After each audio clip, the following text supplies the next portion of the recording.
তো বন্ধুরা, কৃষ্ণা ফুড ওয়ার্ল্ডে আপনাদের স্বাগত। আজকে বানাবো মিনি পরোটা ও আলুর দম। দেখুন, আলুর দম বানানোর জন্য আমি প্রথমে নিয়ে নিয়েছি আলু, তারপর নিয়েছি কোচানো পেঁয়াজ ও 3 টুকরো রসুন, আর নিয়েছি কিছুটা বেবিকর্ন, আর সাথে নেব টমেটো। চলুন এবার দেখে নিই মশলায় আমরা কী কী নিই। মশলায় নিয়েছি প্রথমে মেথি, ধনে গুঁড়ো, লঙ্কার গুঁড়ো, নুন আর হলুদ। এইটুকুনি আজকে আমাদের মশলা লাগবে, আদার্স আর কোনো মশলা লাগবে না। দেখুন, রসুন আর পেঁয়াজটা আমি প্রথমে বেটে নেব, আর এদিকে কড়াইতে আমি তেল দিয়ে আলুটা ভাজা বসিয়ে দেবো। আলুটাতে সামান্য নুন দিয়ে একটু কড়া করে ভাজা হবে না, এটা হালকা ভাজা হবে, যেহেতু আলুর দম করবো তো তার জন্য আজকে আলুটা হালকাই ভাজা হবে। চলুন আলুটা ভাজা হতে থাক, আমরা অন্যদিকে যাই। এইদিকে আমার আলুটা ভাজা কমপ্লিট।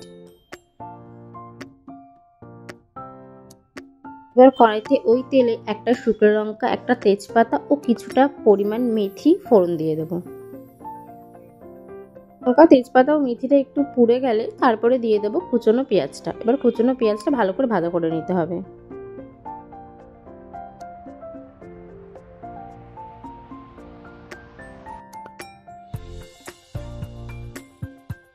আমার পেঁয়াজটা ভাজা হয়ে এসেছে, এবার রসুন ও পেঁয়াজ বাটাটা দিয়ে ভালো করে মিক্সড করে নিতে হবে। এবার সাথে কিছুটা আমি নুনও দিয়ে দিয়েছিলাম।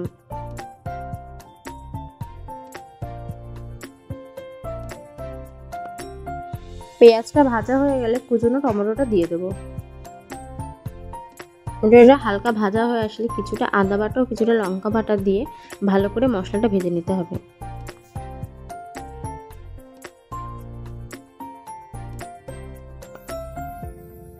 মশলাটা হালকা করে ভেজে নিয়ে আমি কিছুটা জল দিয়ে দিয়েছিলাম।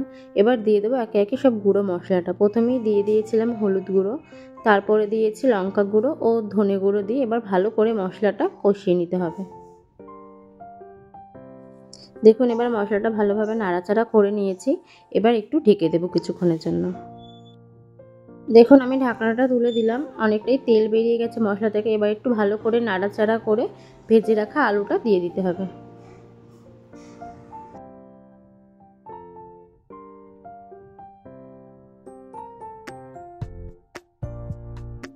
এবার আলুটা দিয়ে ভালো করে কষিয়ে নিতে হবে।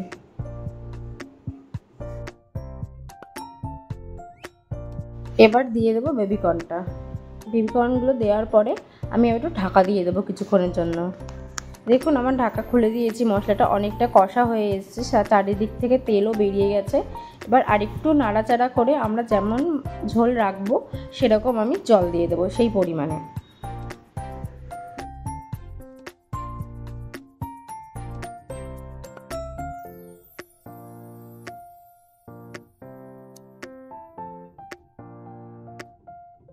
আমি আলুর দমটায় খুব বেশি ঝোল রাখবো না, তাই আমি বেশি ঝোল দিইনি, আমি অল্প পরিমাণেই জল দিয়েছি।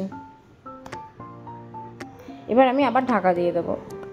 দেখুন, ঢাকাটা খুলে দিয়েছি, জলটা অনেকটা টেনে গেছে ও মশলাটাও ভালোভাবে কষা হয়ে গেছে, সুন্দর তেল বেরিয়ে গেছে। এবার দুটো কাঁচা লঙ্কা দিয়ে দিয়েছি। এবার একটু ভালো করে নাড়াচাড়া করে আমি নামিয়ে ফেলবো। আর আলুর দমটা কমপ্লিট হয়ে গেছে। আমি কিছুটা ধনেপাতা কুচিয়ে রেখেছিলাম, এবার আমি ওপর থেকে ভালো করে ছড়িয়ে রেখে দেবো কিছুক্ষণের জন্য। আর আমি এবার ওই সাইডে চলে যাব, ময়দাটা মেখে নেব পরোটার জন্য। দেখুন, আমি পরোটার জন্য ময়দা নিয়ে নিয়েছি, আমার যত পরিমাণ ময়দা লাগবে।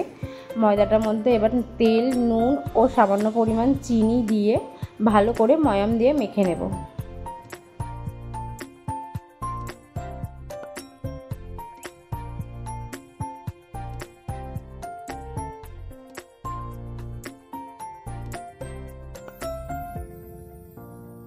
আমার ময়াম দেওয়া কমপ্লিট। এবার অল্প অল্প করে জল দিয়ে আমি ভালো করে ময়দাটা মেখে নেব। দেখুন, আমার ময়দাটা রেডি হয়ে গেছে। দেখুন, আমি একটা পাত্রে কিছুটা ঘি নিয়ে নিয়েছি, তার মধ্যে কিছুটা কুচনো ধনেপাতা দিয়ে দিয়েছি। দেখুন, আমি তো ময়দাটা 5 মিনিটের জন্য ঢেকে রেখেছিলাম। এবার আমি ময়দাটা নিয়ে নেব, নিয়ে একটু হালকা করে হাতের সাহায্যে মেখে নিয়ে আমি এক এক করে লেচি কেটে নেব। এবার আমি এক এক করে বেলে নেব। আমি নর্মাল পরোটার মতো আজকে বেলবো না, আমি বেলবো আজকে ত্রিকোণ পরোটার মতো। দেখুন আমার বেলাটা কমপ্লিট হয়ে গেছে। এবার ঘি আর ধনেপাতা যেটা আমি বানিয়ে রেখেছিলাম সেটা আবার উপর থেকে মাখিয়ে নেব ভালো করে। দেখুন আমার একটা বেলা হয়ে গেছে। এবার একে একে সবকটা আমি বানিয়ে নেব। দেখুন আমি গ্যাসে ফ্রাইং প্যান বসিয়ে দিয়েছি ও আমি তেল দিয়ে দিচ্ছি।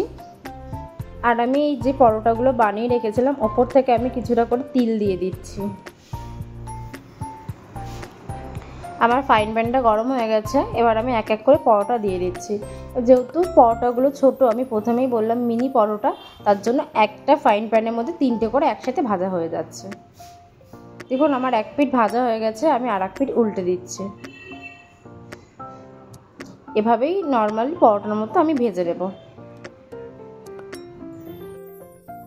দেখুন কি সুন্দর পরোটাগুলো ফুলছে। পরোটা মাখা ও বেলাটা যদি সুন্দর হয় তাহলে সুন্দর ফুলবে।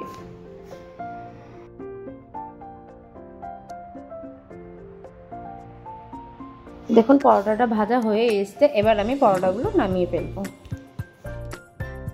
দেখুন আমার পরোটাটা রেডি। আমি সুন্দর করে সাজিয়ে নিয়েছি। ভিডিওটা যদি ভালো লাগে like, comment, share and subscribe করতে ভুলবেন না। আর এটা যদি ফেসবুক বা ইনস্টাগ্রামে দেখেন তাহলে একটা ফলো করে দিয়ে যাবেন।